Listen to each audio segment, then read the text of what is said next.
Hello जी, नमस्कार। कैसे हो आप लोग? आप लोगों ने केसरी टू मूवी देखी है क्या? अगर नहीं देखी है तो आई सजेस्ट यू कि जाके एक बार ज़रूर देखो। और मैं ऐसा इसलिए बोल रहा हूँ क्योंकि इसके पीछे दो रीज़न्स हैं। पहली बात, इसमें वो चीज़ है जो हमें आज तक बताई नहीं गई। और दूसरी चीज़, वो हमारा एक स्ट्रगल है, हमारी अपनी पुरानी हिस्ट्री है अंग्रेज़ों के ख़िलाफ़ या ब्रिटिश के ख़िलाफ़। एक ऐसे इंसान की जिसने पूरे ब्रिटिश एम्पायर को उसी के लीगली कानून में एक तरह से बोल दो कि नंगा कर दिया गया था। जी हाँ, तो आज मैं बात करने वाला हूँ दो चीज़ों के बारे में। पहला, एक फ़िल्म आई है केसरी टू, जिसके लीड रोल में अक्षय कुमार है। एंड सेकंड, मैं बात करूँगा इस फिल्म में जो स्टोरी बताई गई है। जी हाँ, इस फिल्म में जो स्टोरी बताई गई है वो है के सी नारायण की। जी हाँ, शंकर नारायणन, सॉरी माफ़ कीजिएगा, सी शंकर नारायणन।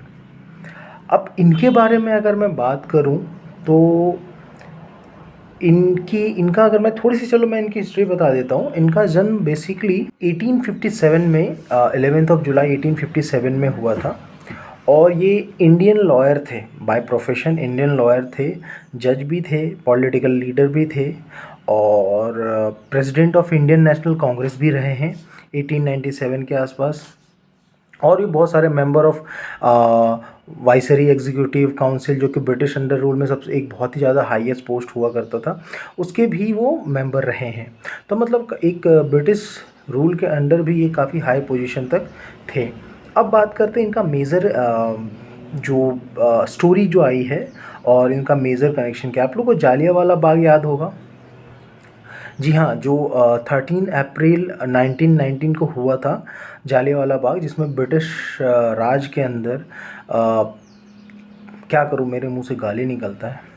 मिस्टर डायर, जो कि मतलब क्या बताऊँ मैं, मेरे मुंह से उसके लिए कुछ निकल जाता है। एक ऐसे इंसान जिसके अंदर, जो उसको इंसान बोलना भी गुनाह होगा, उसने जिसने जालियांवाला बाग में जो कांड करवाया था। अब कांड करवाने के बाद इतने सारे लोग मरे थे और इतना जो निहत्थे लोग थे, ठीक है, उसके अगेंस्ट, उनके अगेंस्ट सी शंकर नारायण नायर ने एक केस दर्ज किया था, ब्रिटिश अंडर ब्रिटिश रूल। और आप बिलीव नहीं करोगे, उन्होंने उनके रूल के अंडर ही उस डायर को गिल्टी प्रूफ तक कर दिया था। बट ब्रिटिशर्स तो ब्रिटिशर्स हैं, वो कहाँ किसी की सुनने वाले हैं। बट उसके बाद हुआ ये कि एक ऐसा बंदा, आप सोच रहे हो, एक ऐसा बंदा जिसने ब्रिटिश रूल के अंडर ही उनकी कानून को यूज़ करके ही उनके ही खिलाफ अगेंस्ट उनको नंगा कर दिया था बेसिकली, अगर मैं बात करूँ तो। चलो, ये एफ़र्ट तो सही है, ये एफ़र्ट बहुत अच्छा उन्होंने जो भी किया। और उसके बाद हाँ, भले ब्रिटिशर्स ने फिर उसको, उसके कोई पनिशमेंट नहीं दिया और वो ट्रांसफ़र कर दिया, वो सारा कुछ हो गया जो भी। आपको उसके बाद की हिस्ट्री पता है। मेरा क्वेश्चन ये है कि मिस्टर सी शंकर नायर, जो इतने बड़े थे, इतने इम्पोर्टेंट रोल प्ले कर रहे थे, इवन कांग्रेस के प्रेसिडेंट भी रहे, उनके बारे में कहीं हिस्ट्री बुक्स में नहीं है हमारे। मेरा सबसे बड़ा क्वेश्चन ये है कि हम मुग़लों के बारे में पढ़े, हम आना बाना काना, जिनके मतलब जिनसे हमारी हिस्ट्री का कोई मतलब नहीं, उनके बारे में पढ़े। बट जो एक बंदा जो इंडिया का था, उसने ब्रिटिश के ख़िलाफ़ उनके ही रूल्स को यूज़ करके उनके ही अगेंस्ट उनको नंगा कर दिया था। इतने बड़े एफ़र्ट को कहीं कुछ मेंशन ही नहीं है। हम भाई मुग़ल के बारे में पढ़ रहे हैं, मेरा ये क्वेश्चन है। और कांग्रेस के ही प्रेसिडेंट रहे और कांग्रेस ने ही किसी को नहीं बताया। आप सोच रहे हो मतलब हम ऐसी हिस्ट्री पढ़ रहे हैं जिससे हमारा कोई कनेक्शन ही नहीं है। हम कहाँ जाएं ढूंढने के लिए? ये तो शुक्र है कि ये फिल्म बनी तो ये चीज़ें बाहर आई, पता चला।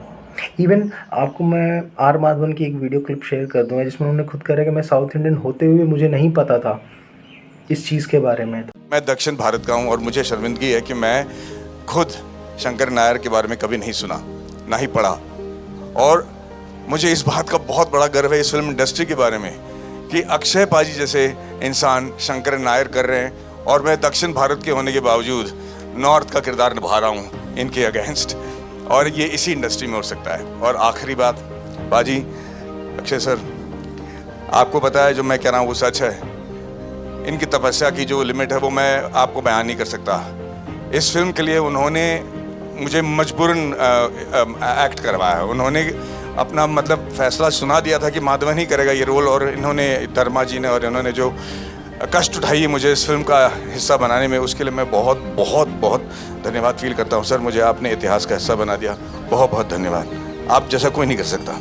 आप सोच रहे हो कि हमसे कितनी सारी चीज़ें हिस्ट्री छुपाई जा रही है। मैं तो ये बोलूँगा कि जितनी भी हिस्ट्री बुक्स हैं ना, इनको उठा के फेंक दो, क्योंकि ये किसी काम की नहीं है। हमें अपने कल्चर के बारे में, हमें अपने लोगों के बारे में ही नहीं बताया जा रहा है। हमें डायर के बारे में पता है, उनको एज ए हीरो ट्रीट किया था, हमें इसके बारे में पता है, हमें फालतू के बारे में पता है, हमें मुग़ल के बारे में पता है, लेकिन हमारे जो अपने लोग हैं हमें उनके बारे में नहीं पता। ये कैसी हिस्ट्री हमें बताई गई है, और ये किसके द्वारा बताई गई है? जैसे कांग्रेस थे तो कांग्रेस के थ्रू, हाँ, बीजेपी थे तो बीजेपी के थ्रू। किसी ने इस रूल बुक को चेंज करने की ज़रूरी नहीं समझी कि हमें अपनी एक्चुअल हिस्ट्री को बतानी है। मेरा क्वेश्चन ये चीज़ है। आपको और एक बात बताऊँ, अभी मैं नेक्स्ट वीडियो लाने वाला हूँ उसके ऊपर। आपको पता है कि हमें एग्जैक्टली अगर मैं बात करूँ तो हमें डिटेल किसके बारे में बताया गया था? Mahatma Gandhi. Respect, with respect, कोई वो नहीं है, उन्होंने बहुत अच्छा काम किया, बहुत किया, बट एक्चुअल में आप ये बताओ, क्या सिर्फ उन्होंने किया था? क्या बाकी लोगों ने नहीं किया था? लॉयर तो महात्मा गांधी भी थे, बाकी भी थे, क्या उन्होंने नहीं किया था?